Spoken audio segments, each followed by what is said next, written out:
జర్నలిస్టులకు మంచిది కూడా నాగరితే, అది కూడా మీడియా అకాడమీ కేసీఆర్ ఇచ్చినందువలన అయింది. అంటే ఇవన్నీ చేయలేదనా? మీరు తప్పుడు ప్రచారాలు చేసి, అబద్ధాలు ప్రచారాలు చేసి, అసలు ఎవరికి చనిపోయినా పట్టించుకోలేదని చెప్పి ఢిల్లీకి పోయి అబద్ధాలు ప్రచారం చేసి ఇవాళ వచ్చిన వాళ్ళు మీరు రాజకీయం చేస్తున్నారు. శ్రీనివాసరెడ్డి గారు రాజకీయాలు చేస్తున్నారని మమ్మల్ని అనకండి. వాళ్ళని విడిచిపెడదాం. ఇది జర్నలిస్టుల హక్కు. ఈ హక్కును రేవంత్ రెడ్డి గారు జాగ్రత్తగా గమనించండి. ఇది మా హక్కు, మేము సాధించుకున్న హక్కు. మా సాధించుకున్న హక్కును తీసుకోకండి. మీరు కొత్తగా ఇవ్వకండి, మాకేం అవసరం లేదు కావచ్చు. మీరు ఎన్ని వాగ్దానాలు చేసిరో ఆ వాగ్దానాల గురించి మేమేం అనడం లేదు కదా. కానీ ఒకసారి T50 జీవోలో ఏం జరుగుతున్నదో మీరు గమనించండి.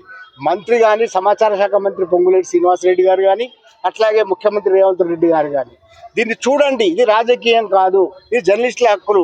మాట్లాడే ఎవ్రీ రైట్ మాకు ఈ జర్నలిస్టుల గురించి మాట్లాడమే.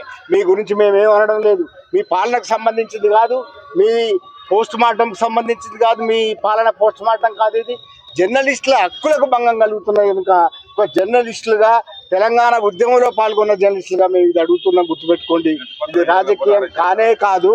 ముఖ్యమంత్రి ప్రత్యేకంగా జోక్యం చేసుకొని, రేవంత్ రెడ్డి గారు ప్రత్యేకంగా జోక్యం చేసుకొని, సమాచార శాఖ మంత్రి పొంగులేటి శ్రీనివాసరెడ్డి గారు ప్రత్యేకంగా జోక్యం చేసుకొని దీన్ని నివారించాలి. 252 జీవో అనే దాని వల్ల 10,000 వరకు తగ్గించి మీరు ఇద్దామనుకుంటున్నారు. అది చెల్లదు. డెస్క్ జర్నలిస్టులకు కూడా అక్రిడేషన్ కార్డులే ఇవ్వాలి. మీడియా కార్డులు అనే విభజన రాకూడదు.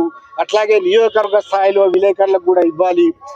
ఇంతకు ముందున్న 23,000 అక్రిడేషన్లు అట్లాగే కొనసాగించాలని డిమాండ్ చేస్తున్నాం. ఈ డిమాండ్ చేస్తే కనీసం మీరు 7వ హామీ ఇచ్చినారు. ఆ 7వ హామీ తుంగలో దొక్కి ప్రజాస్వామ్యంలో మేము జర్నలిస్టులం ఒక వినతి పత్రం ఇస్తాం కలెక్టర్ కంటే మా వాళ్ళని అరెస్ట్ చేసి ముషీరాబాద్కు తీసుకొచ్చినారు. ఇది సబబు కాదు. ముఖ్యమంత్రి గారు గమనించండి, ఇది సబబు కాదు.